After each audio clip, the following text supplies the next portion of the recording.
Hello Wolverines and Yellow Jackets, it's Mr. Fahrney and we've got some interesting tips for you to get the most out of Zoom. First off, let me hand sanitize, get between the fingers, under the nails. We want to let you know that there is a fantastic thing that you can do, and that is use your cell phone camera to actually serve as a document camera while you are making your recordings.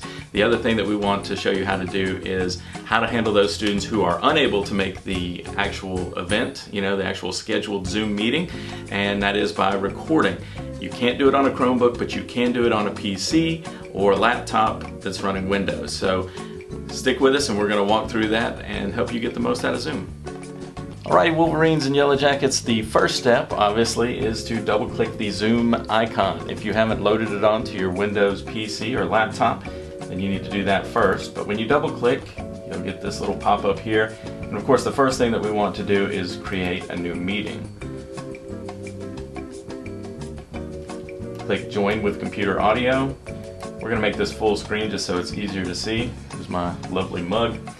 The first thing that we're going to want to do after we get our screen running is to join the Zoom broadcast with your phone. It's available for Android and for iPhone. Icon looks just the same as it does on the computer, and then you're going to click the Join button at the top. Then it's going to ask you for a meeting ID. All you need to do to find the meeting ID is look up at the very top where you can click the tiny I up in the top left for information. And in this case, the meeting number is 582-122-449. And when I hit enter, I'm using the same account on my phone as I am here. And you'll see that it starts, oh, there's Coach Hurst. You'll see that it's recording. All I gotta do is flip it around. And so now, I've got a document camera. I flip it landscape. I put it on top of something like my sun-dried raisins container here. Put a heavy something on top like this FFA coffee cup. And I have a document camera. So that's how that works. Notice that the students will be able to switch back and forth between your picture or what you've got going on the document camera, which is very helpful. There's the gallery view where they can keep both on at the same time if they want. And that's pretty much how you turn your phone into a document camera. So again, you're going to use the same account on both your phone and the app that's on your laptop. And you are going to simply join the same meeting. So it's pretty simple and straightforward. You can do this on a Chromebook. You can share your phone video with the Chromebook. However, you won't be able to record. That's a feature that's only available on a Windows computer, or a Mac computer. The last thing that I want to show you is if you look at your available options down here at the bottom, you'll see one called Record. When you click on that, it automatically starts recording. So you can see that there's a pause button and a stop button.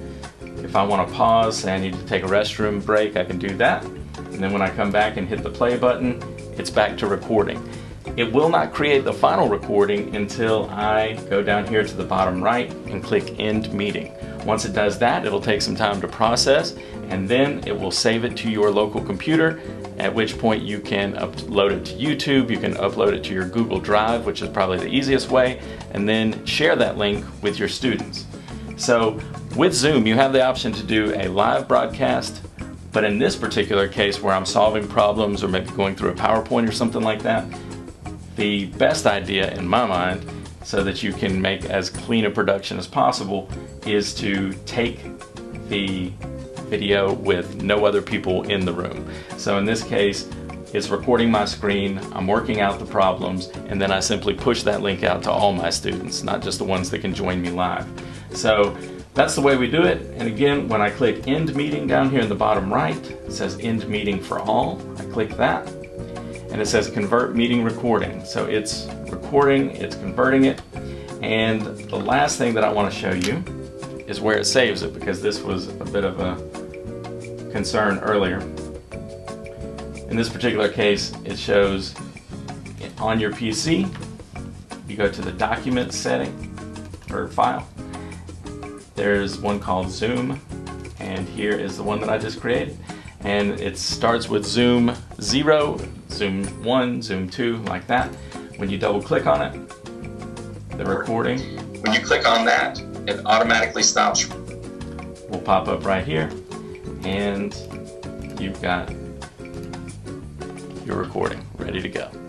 Thanks for tuning in. If you have any questions, be sure to shoot us an email. Coach Hurst and I are both experts now, and we'd be glad to help you out. Thanks, and take care.